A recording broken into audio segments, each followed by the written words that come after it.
പാകിസ്ഥാനുമായി പ്രതിരോധ സഹകരണ കരാറിൽ ഒപ്പുവെച്ച് കുവൈറ്റ്. സൗദി അറേബ്യയും തുർക്കിയും പാകിസ്ഥാനുമായി പ്രതിരോധ സഹകരണ കരാറിൽ ധാരണയിലെത്തിയതിനു പിന്നാലെയാണ് മറ്റൊരു GCC രാജ്യവും ഇസ്ലാമാബാദുമായി സൈനിക സഹകരണത്തിന് കൈകോർക്കുന്നത്. ഇരു രാജ്യങ്ങളുടെയും സൈനിക വിഭാഗങ്ങൾ തമ്മിലുള്ള പ്രവർത്തന ഏകോപനം ശക്തമാക്കുക, സൈനിക പരിജ്ഞാനം കൈമാറുക, സൈനികരുടെ തയ്യാറെടുപ്പും ഏകോപനവും മെച്ചപ്പെടുത്തുക എന്നിവയാണ് കരാറിന്റെ മുഖ്യ ലക്ഷ്യങ്ങൾ. പ്രതിരോധ മേഖലയിലെ സ്ഥാപനതല ബന്ധങ്ങൾ കൂടുതൽ ശക്തമാക്കാനും പരസ്പരം പ്രയോജനകരമായ സഹകരണം വിപുലീകരിക്കാനും ഇരു രാജ്യങ്ങളും ധാരണയിലെത്തി. സൗദി അറേബ്യ, തുർക്കി, പാകിസ്ഥാൻ എന്നിവർ തമ്മിൽ മക്ക പ്രതിരോധ കരാർ ഒപ്പുവെച്ചതിന് പിന്നാലെയായിരുന്നു കുവൈറ്റുമായുള്ള പുതിയ കരാർ. കൂട്ടായ സുരക്ഷയും പ്രതിരോധശേഷിയും ശക്തിപ്പെടുത്തുന്നതിനാണ് മക്ക കരാറിലൂടെ മൂന്ന് രാജ്യങ്ങളും ലക്ഷ്യമിടുന്നത്. അയൽ രാജ്യങ്ങളുമായുള്ള പ്രതിരോധ സഹകരണം കൂടുതൽ ശക്തമാക്കാനുള്ള ശ്രമത്തിലാണ് പാകിസ്ഥാൻ. ഇതിന്റെ ഭാഗമായാണ് കുവൈറ്റുമായുള്ള പുതിയ കരാർ. പശ്ചിമേഷ്യൻ രാജ്യങ്ങളുമായി തന്ത്രപരവും സൈനികവുമായ ബന്ധം ശക്തിപ്പെടുത്തി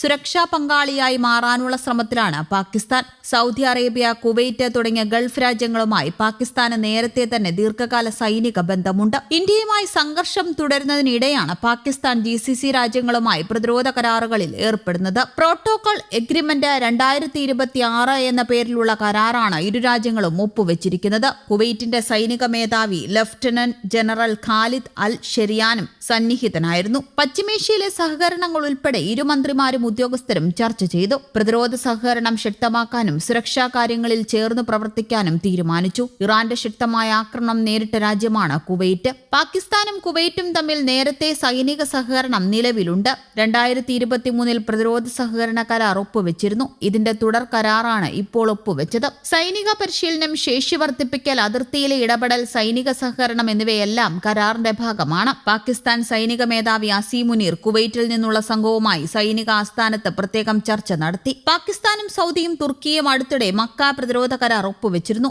ഇതിലേക്ക് കുവൈറ്റ്, ഈജിപ്ത്, ബംഗ്ലാദേശ് എന്നീ രാജ്യങ്ങളെ കൂടി ഉൾപ്പെടുത്തുമെന്ന വാർത്തകളുണ്ട്. ഇറാനെ ക്ഷണിച്ചുവെന്ന വിവരവും പുറത്തുവന്നു. മേഖലയിലെ രാജ്യങ്ങൾ തമ്മിൽ സൈനിക സഹകരണം വേണമെന്നും പുറത്തുനിന്നുള്ള ശക്തികളെ പുറത്താക്കണമെന്നും ഇറാൻ ഏറെക്കാലമായി ആവശ്യപ്പെട്ടു വരുന്നതിനിടെയാണ് പുതിയ കരാർ എന്നതും ശ്രദ്ധേയമാണ്. കരാർ പ്രകാരം ഈ മൂന്ന് രാജ്യങ്ങളിൽ ഏതെങ്കിലും ഒന്നിൽ നടത്തുന്ന സായുധാക്രമണം മറ്റ് രണ്ട് രാജ്യങ്ങൾക്ക് നേരെയും നടന്ന ആക്രമണമായി കണക്കാക്കും. കൂടാതെ അടുത്ത സൈനിക ഏകോപനം, സംയുക്ത പരിശീലനങ്ങൾ, പ്രതിരോധ സാങ്കേതിക വിദ്യ, സൈനിക വ്യവസായങ്ങൾ എന്നിവയിലെ സഹകരണവും കരാർ ലക്ഷ്യമിടുന്നു. സൗദിയും തുർക്കിയും പാകിസ്ഥാനും ചേർന്ന് ഈ കരാറിൽ ഒപ്പുവെച്ചതിൽ താൻ വളരെ സന്തോഷവാനാണെന്ന് ട്രംപ് അദ്ദേഹത്തിന്റെ ട്രൂത്ത് സോഷ്യലിൽ കുറിച്ചു. മിഡിൽ ഈസ്റ്റ് ഒന്നിച്ചു വരുന്നതിന്റെ തെളിവാണിതെന്നും കൂടുതൽ അർത്ഥവത്തായ രീതിയിൽ സ്വന്തമായി പ്രതിരോധം തീർക്കാൻ രാജ്യങ്ങൾക്ക് സാധിക്കുമെന്ന് വ്യക്തമാക്കിയ അദ്ദേഹം ഈ കരാറിനെ വലുതും ധീരവും സുപ്രധാനവുമായ ആദ്യ ചുവടുവെപ്പ് എന്നാണ് വിശേഷിപ്പിച്ചത്. പശ്ചിമേഷ്യയിൽ US-ഉം ഇറാനും തമ്മിലുള്ള സംഘർഷങ്ങളെ തുടർന്ന് കുവൈറ്റിന് നേരെ തുടർച്ചയായി മിസൈൽ, ഡ്രോൺ ഭീഷണികൾ ഉണ്ടായിരുന്നു. കുവൈറ്റിന്റെ